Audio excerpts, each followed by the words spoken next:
Good afternoon and happy St. Patrick's Day, everyone.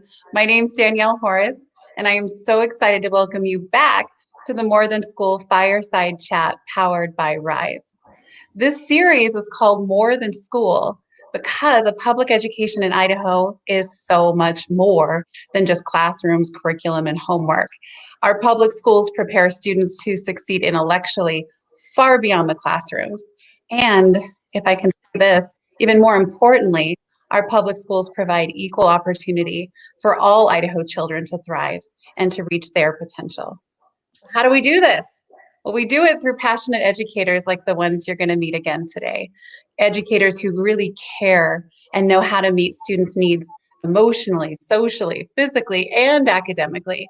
They go above and beyond to form strong personal connections with their students, especially during challenging times like we've had.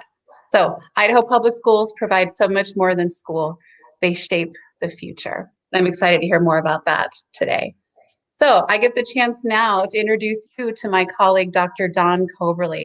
Dawn is the recently retired superintendent of Boise Public Schools after serving a whopping 38 years as a public school educator. He's now the current co-CEO of RISE, Treasure Valley Education's partnership. So Dawn, welcome, and thank you for joining us today.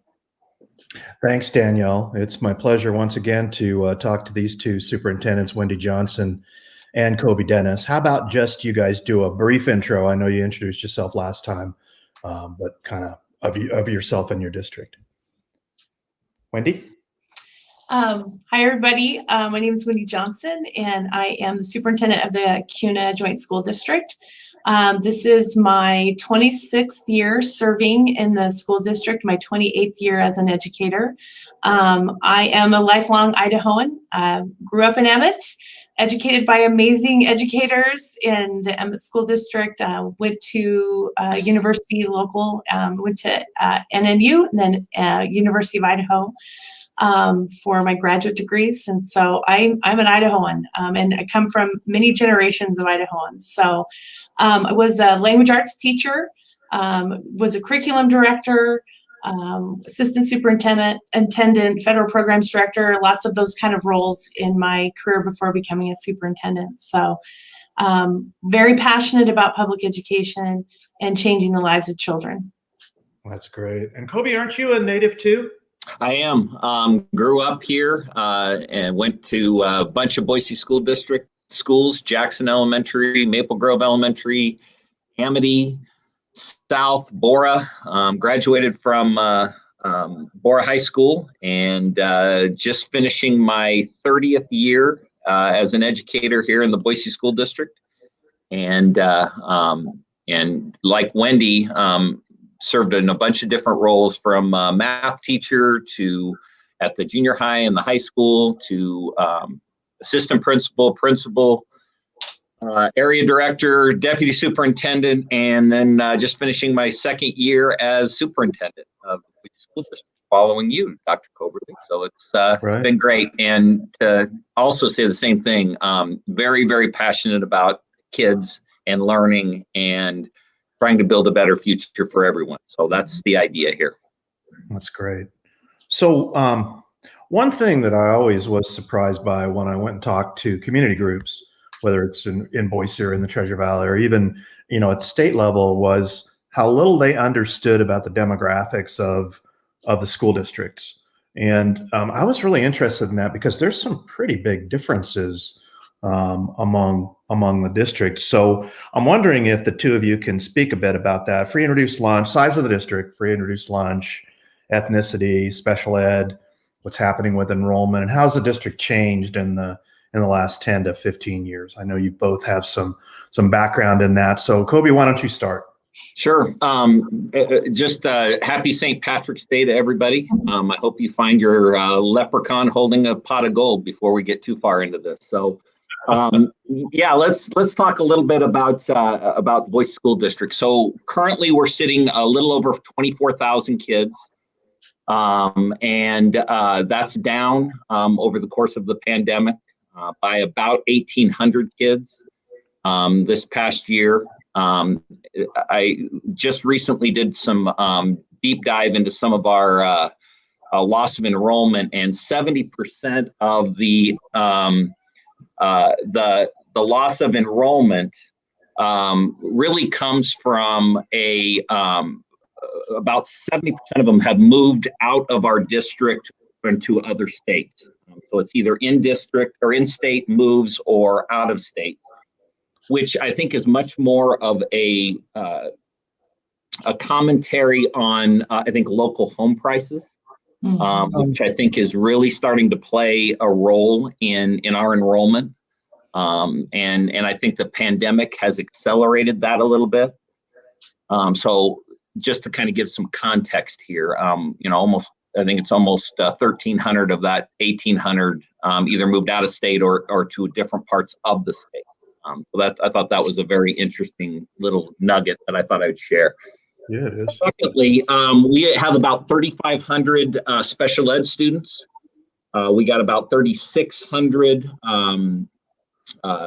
EL students in our district that speak about just a little under 100 different languages, some of which I've never heard of, which is really kind of interesting. I mean, there are languages that I didn't even know existed that some of our kids are coming to our school district speaking. Let's see, we are starting to see some planned community growth out in the south and the east of our district, out towards South Cole, and then a little bit more towards Micron. There are some, and I know that Wendy is aware of some of this too, because we share some borders out there. And so I think some of that area of the district is starting to grow a little bit. And I think that it's important to understand that we're sitting just a little under 40% of our free and reduced lunch, and to give some historical background of that. And I think to kind of come back to the housing prices a little bit, I think is playing in. That's down from almost 50% Right. where we were, which was probably about 5 or 6 years ago. We were almost 50% free and reduced lunch. That number has slowly started to creep down again, and I think that has to do with who can afford to live in our district right now. I think that's playing a huge role. So any other questions there, Don, that hit on? Yeah, I remember back in, 07, 08, and all those, we had a big meeting, and there was a bunch of planned communities that were going to come into Boise, and they were all going to be south and east of town, and we had a big meeting with all those guys, and then poof. Yep, nothing. Yeah, right. They're starting to kind of come back now. Locale is a new subdivision that is looking out south on South Cole Road. It's a Corey Barton development that was going to be about 2,500 homes. When it's all completely built out. They're just now starting to put some homes out there. The infrastructure's in.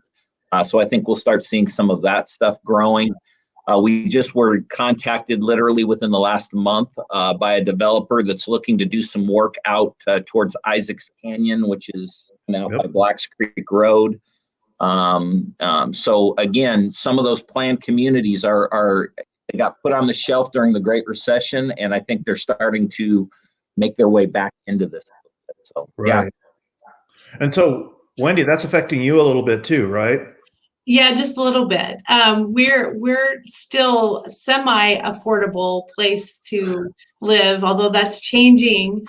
As you may have seen on social media, I think there was a post a couple weeks ago where a house in Kuna, like a 3-bedroom, 2-bath house, was selling for $900,000. I mean, kind of crazy, but that is an anomaly. So we are seeing quite a few people coming from Boise, but many people from out of state that are moving into our area. And to give you kind of some context, so I started in 1993, and I knew every teacher in the school district as a teacher. I knew our superintendent by name. He knew me. We had pretty much knew every kid. I think we were, maybe 600 kids in our high school at the time. Mm-hmm. And now in the last 20 years, we've doubled in enrollment, nowhere near Boise's numbers by any comparison, but we were about 5,600 kids and growing about 2% a year until this year.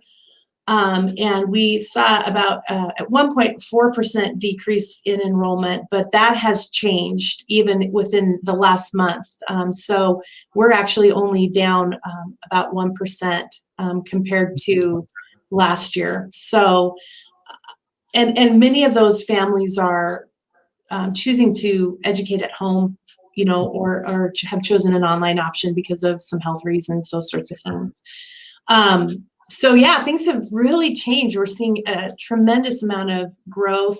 What was farmland is now homes and developed communities, and it's really all over our district right now, and will continue. We also saw a little bit of a decline during the recession in enrollment and in housing, really stopping, but yeah, it's pretty much picked up. It seems like every time I drive around the district or I go down a different road than I normally do, it's like, when did that happen? When did that, housing area go up? So I've had a couple of people that we've worked with to help us plan for the growth, tell us that we're to look at West data, and that's what's going to happen to Kuna probably in 20 to 30 years. So we're where West data was maybe 30 years ago. So that's interesting and scary and all those things together. But as far as like our demographics, we very similar to Coby when it came to the recession. Kuna was always been pretty middle class in general when it comes to free and reduced lunch. So we've seen it do the same thing. We've seen it increase during the recession. I think at one point for us, it was the highest we've ever seen it. I think it was 47% overall. We'd never been that high. We typically were in the 30, 28 to 30. When I started, I think it was something like 12%. Mm-hmm. And it was more about people not filling out the form. It wasn't that they didn't need it. It was kind of that, pride, that farming, agricultural community sometimes that comes with that. We're going to just take care of our own. But it has gone down as the economy's gotten better and people are working. But I also think it's a false number. So for us right now, it's about 30%. But because we're feeding kids, people aren't having to complete the applications. So we really don't know the sense of the true need in the community, because we have pretty much fed kids for free since the beginning of the pandemic and in the summer. So right. And Boise has too, I think. Yeah. So if I could jump in there, Don, I think Wendy hits a really important piece here, and that is because our schools have really rallied around this pandemic. Yeah, I do think that those free and reduced lunch numbers are soft. I think as we get kids back into school full time and get a better sense as to what's going to happen, I think those numbers are going to creep back up. So I think Wendy makes a really important point there. Coby, the federal assistance, right? Yep. Yes. Yeah. So let's talk about that. Okay. So I'm telling you, I've never seen so much confusion about what's going on with school district budgets as I have in the last year. I mean, half the people I talk to say, well, they're flush. They've got all that federal money. And then I hear that there's been a 5% cut.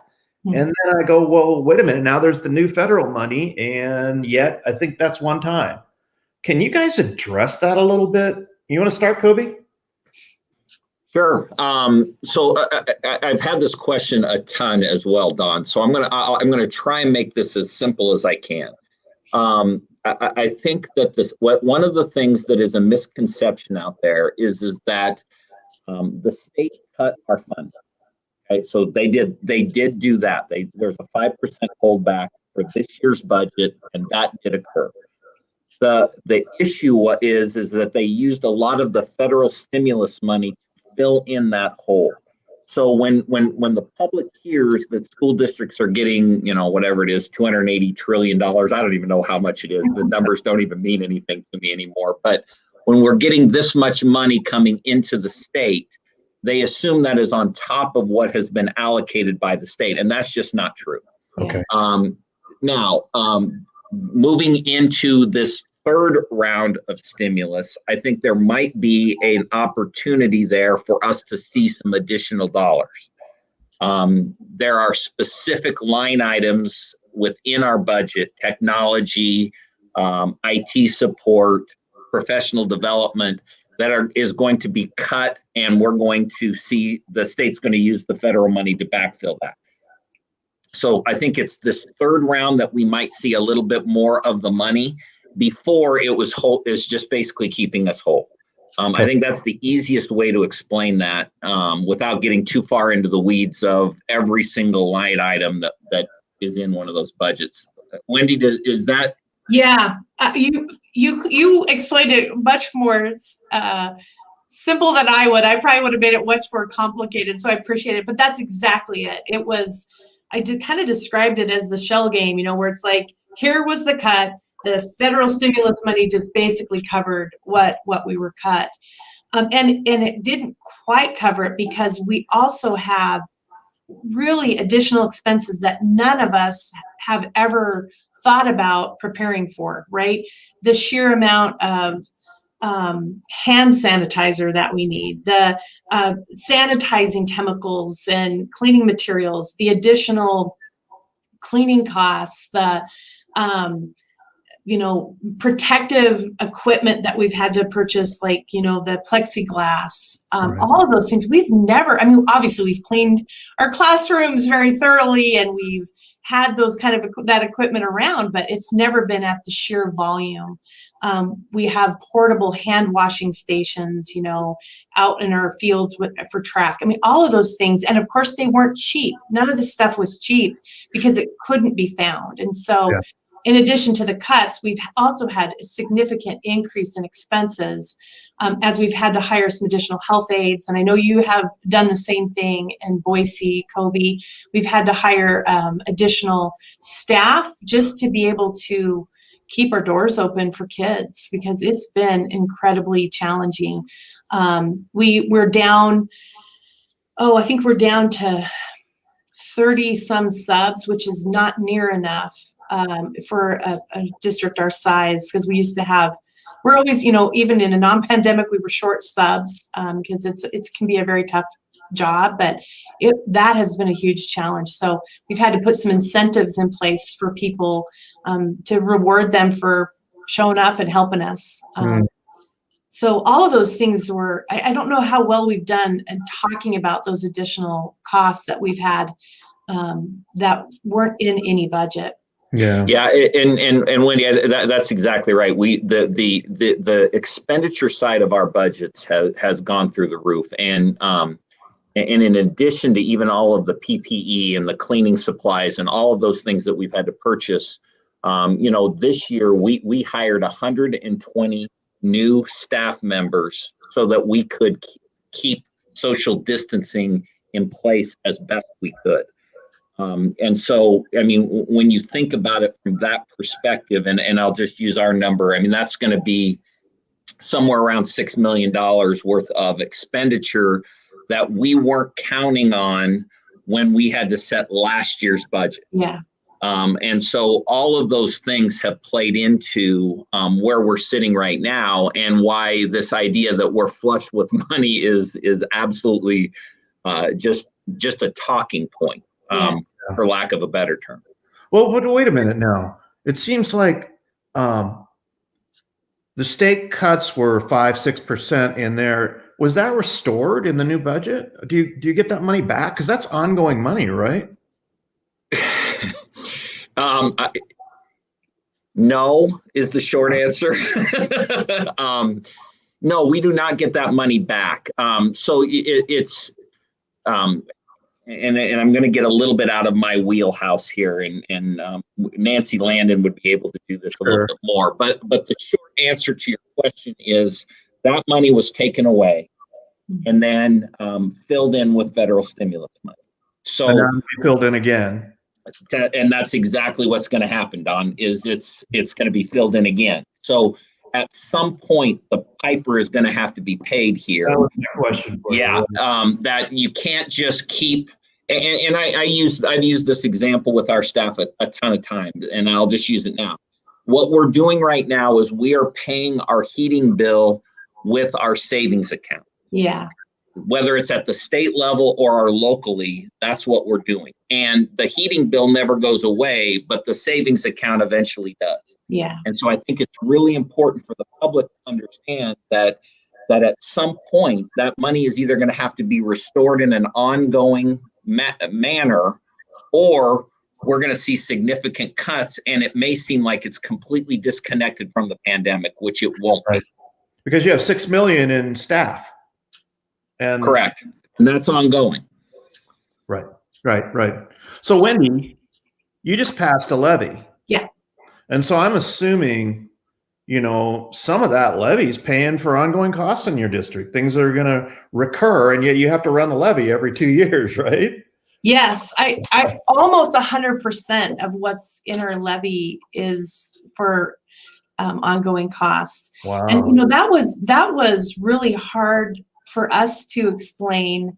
You're getting stimulus dollars, but then yet you're asking for additional funds, and it really was because we're asking to keep the things that we already have in place. So in Kuna, that's about 15 to 20 teachers to keep our class sizes manageable, which is really important in a typical year, and very, very important when you're facing a health crisis such as COVID.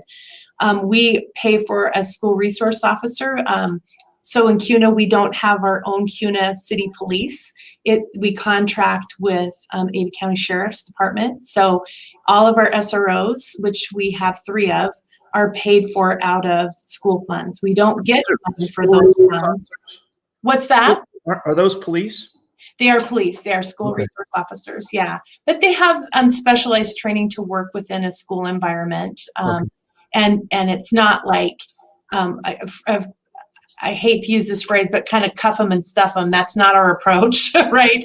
Our approach is to help do a lot more preventative work with kids that may, to break that pipeline to future criminal, behavior. Right. But they're just really great partners with us. But we have to pay we have to pay 100% of their salaries. Okay. So that's in there. We have safety aides at all of our schools, because with 11 schools and 3 SROs, they can't be there all the time. If there's a crisis, we want to make sure things are, our campuses are safe.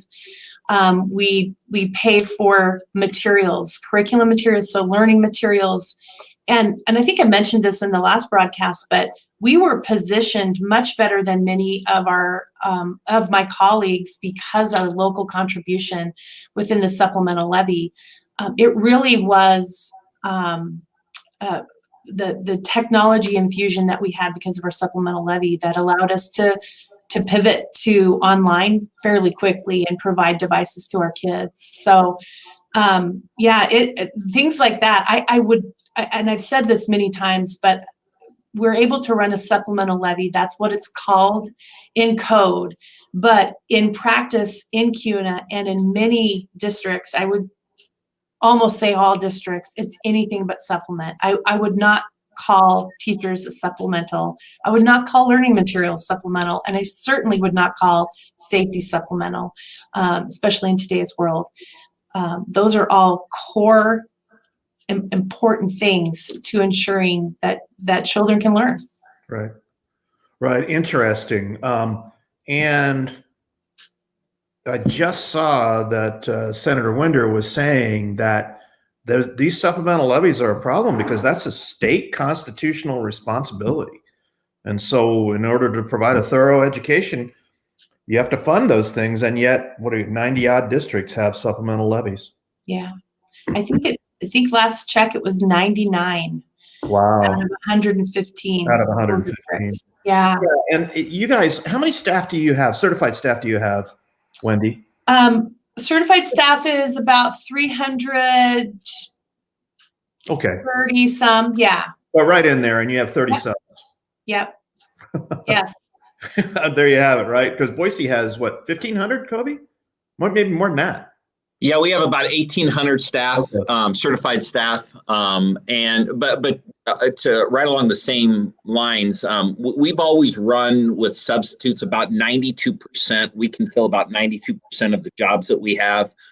This entire year, if you take out that November timeframe for us, we've been running in the high 70s, low 80s, which means that we're having significant issues with our substitutes as well.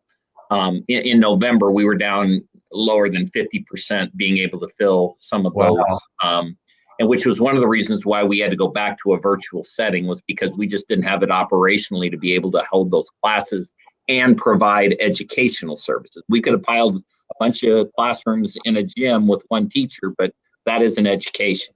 I think, yeah, we've had a lot of the same issues, and I know that a lot of our colleagues are struggling with the same thing. And it makes sense when you think about, our substitutes had significant health concerns about some of these things. Sure. Substitutes aren't typically our youngest population, and that may sound terrible, but they're a lot of times they're retired teachers, they're retired folks, and they do it because they love kids. So when you put a health issue on the table, you start losing people really quickly. Yeah. So both of you talked about a savings account. Say you can't, we're paying our heating bill with our savings account. What's the savings account? Do you have a savings account? Do you have the money that's set aside for emergencies?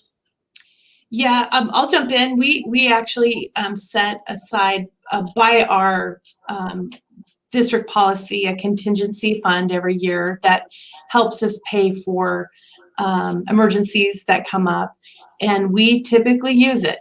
We have used it this year for sure. It could go for anything like, hey, there's, I need another teacher and we didn't budget for it, so we need to hire another teacher to heater broke down, So for us, it's about $400,000 is what we set aside. And then, of course, we have a fund balance. I wouldn't call that a savings account, because for us, our fund balance is, we're trying to get to 9%, because that's a goal that we established in partnership with our financial advisors, and we're getting close.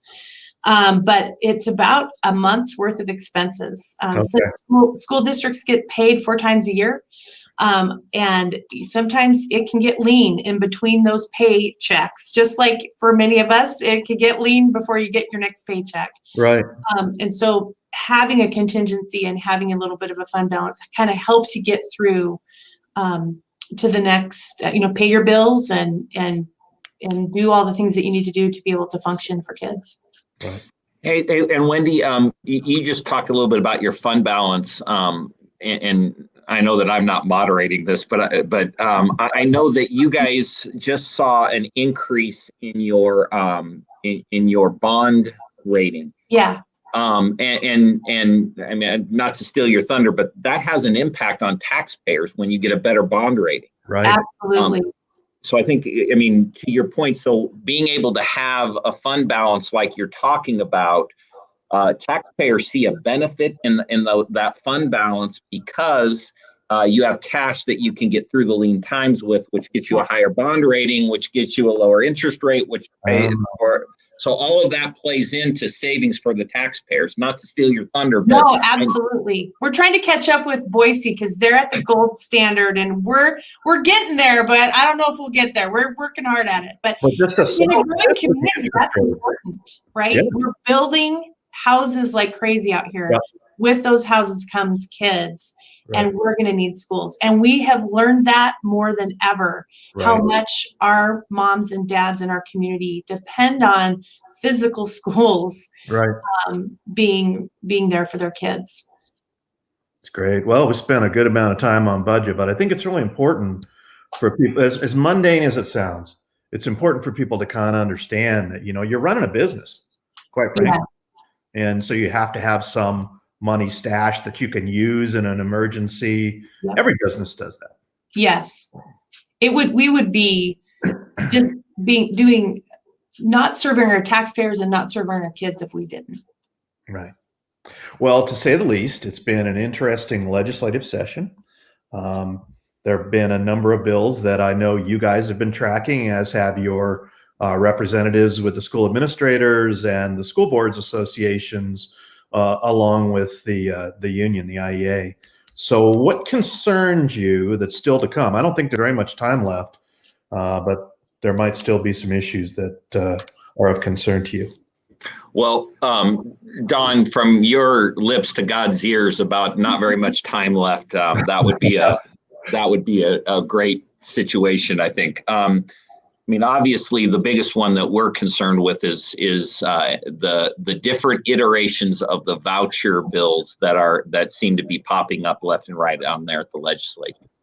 And I guess, for the public to understand this, I think the easiest way for them to understand it is that anytime that you take state money and you expand who has access to it, you divide the pie smaller. Right. And that's the easiest thing. And I'll just give you an example. I know that when I first started working up here in the district office 15 years ago, almost 20 years ago now, I guess, there were probably we had about 90 or just a little over 90 different school districts in the state of Idaho. Once charters came in, that expanded to the 120 that we have now. And again, we divide the 150. What's that? It's more like 150 with all 150. So we've almost doubled the number of mouths that are trying to be fed by the same pie. If we now start taking vouchers and expanding that to private schools, we're going to divide that pie even more. So, for locally, that to me is something that I think everybody can understand. And that is the people who get hurt in that are the public schools. And we are fortunate that we have such great public schools all across this valley. And the easiest way to start to undermine that is to start taking money away from public schools. Right. I don't know if you want to add anything to that, Wendy.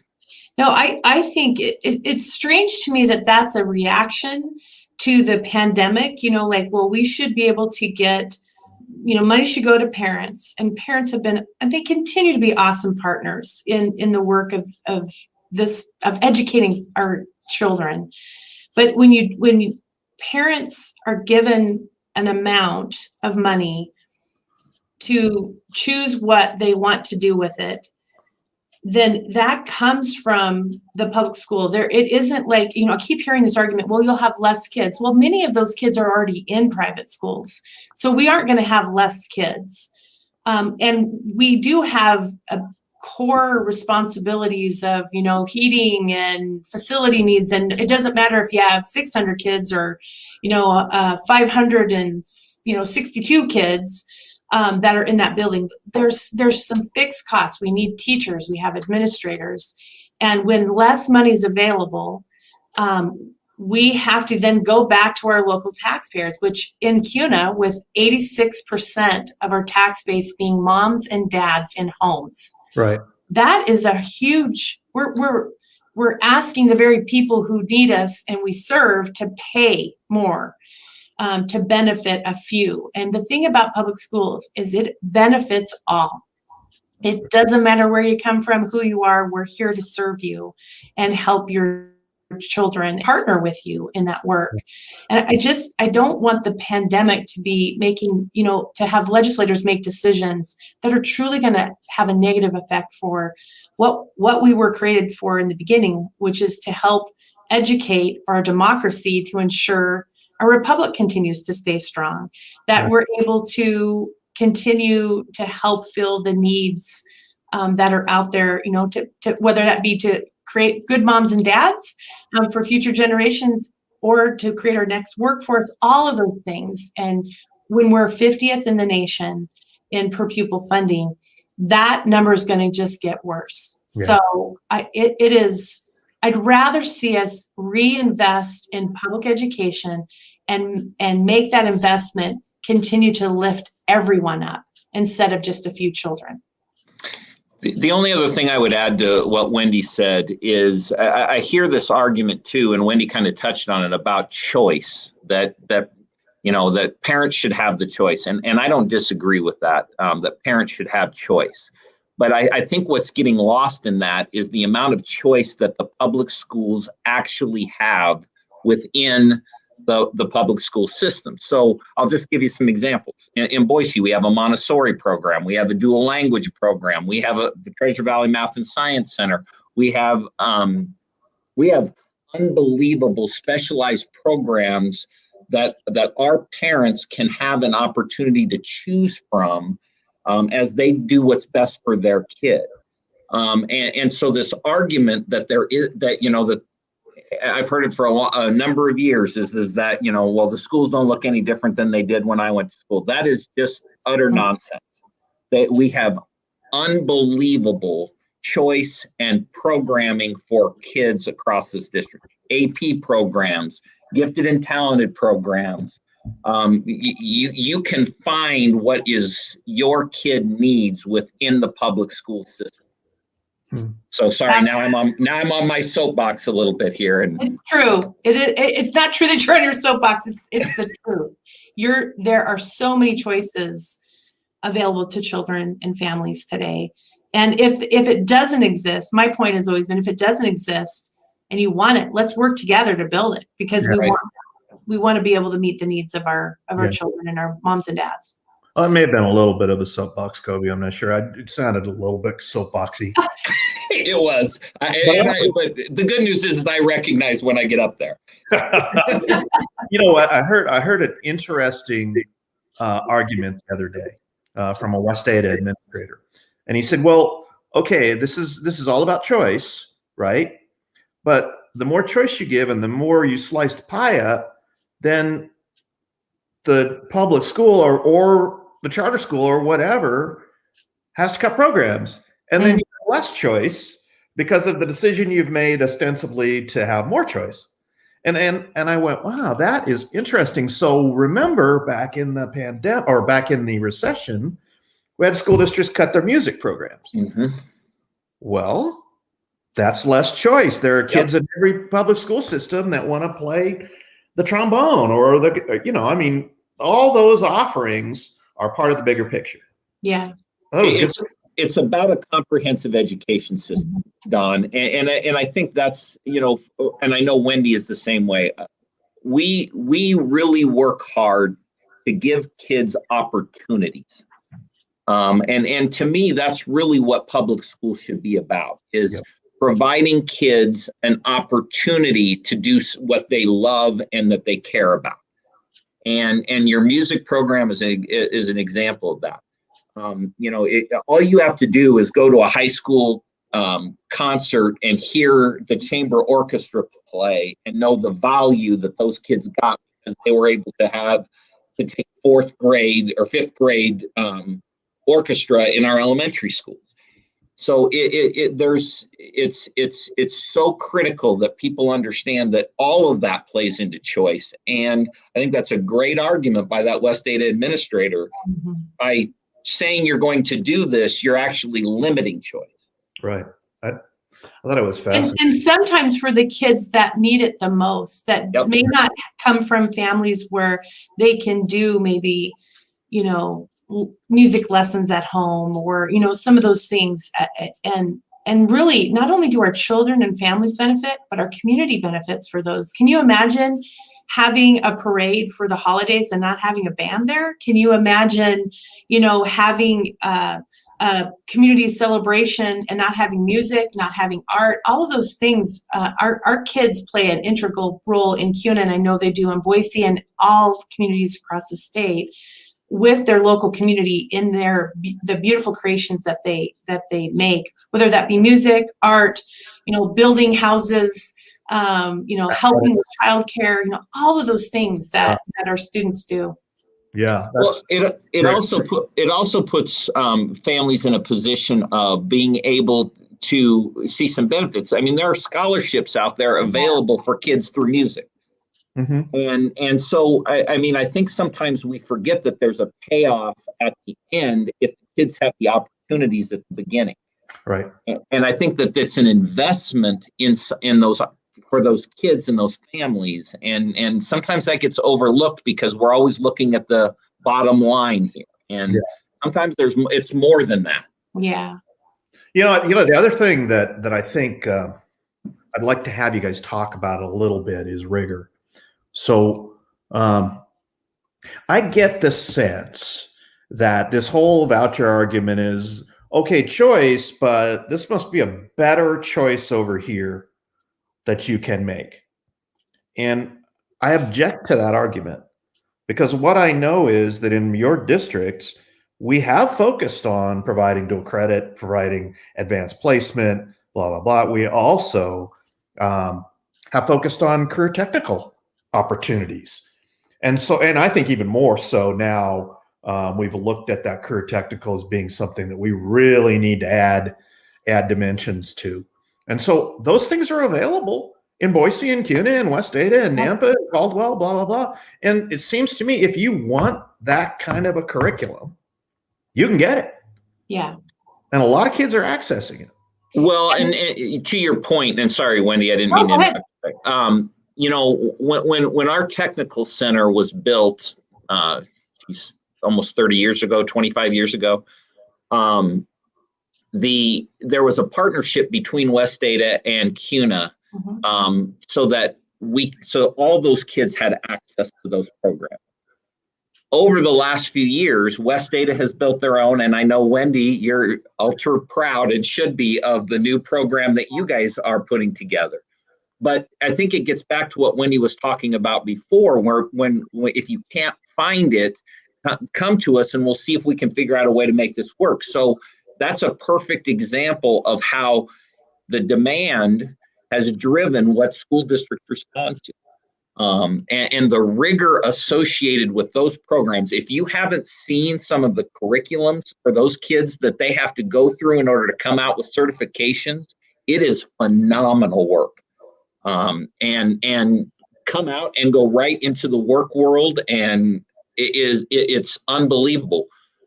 So I mean, I thought that there was a connection there that to a previous point that I thought we needed to make, how important that is to what we do. Wendy? I'll just say ditto. Rigor is, it exists everywhere in every class that we have. And I think because we do spend a lot of time talking about children who have special needs or have special circumstances.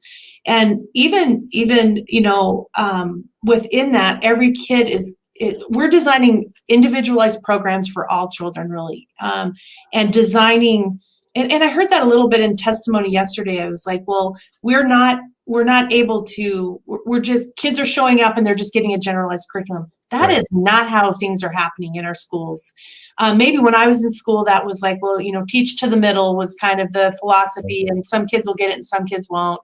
But really, it's about bringing having every child grow every year. And that takes a very diverse and talented educator, diverse and talented program in order to make that happen. So it's not teach to the middle, it's teach to the individual now. Right. And so when I graduated from high school in the Boise district, there were 0 AP classes. Yeah. None. That was teach to the middle, although we had calculus, Yeah. But now I look, what do we have? 32 AP courses in every high school? Yeah, wow. At every one of our 4 traditional high schools, we have 32 AP classes that kids can choose from. And we've expanded that over the last couple of years to include the 9th graders at the junior high, too. Right. So now, if you want to talk about a highly rigorous, college prep kind of coursework, you can find that as early as 9th grade in our district. And that is a phenomenal deal. And I'll just tell a story just really quickly here. We had a young gal who came to us, an ELL gal that came to us about 3 or 4 years ago, who just got accepted to Yale. She got involved in the AVID program, the EL program, and she just went through our system, just is about to graduate and just got accepted to Yale. If you don't talk about opportunities and rigor, you don't get those kinds of things unless you have programming in place, to Wendy's point, around the individual. Right. That's a great point. You know what? It's been 45 minutes. It seems like we just started talking. Yeah. But I have to say, I'm just so impressed with everything going on in both your districts. And I'm so appreciative of you taking the time to visit with patrons and folks in the communities to explain some of the things that are happening. So listen, I'm wishing you the very best spring break. You get to relax a little bit, hopefully. Yeah. Get a little time away and then come back refreshed and get going with the rest of the school year. This is our last visit with the two of you. Our next visit will be with a couple more superintendents from the SIC, and we'll get their views as well. But it's been so fun. Thank you, guys. Thank you. Thank you, Don. Really appreciate it. Take care.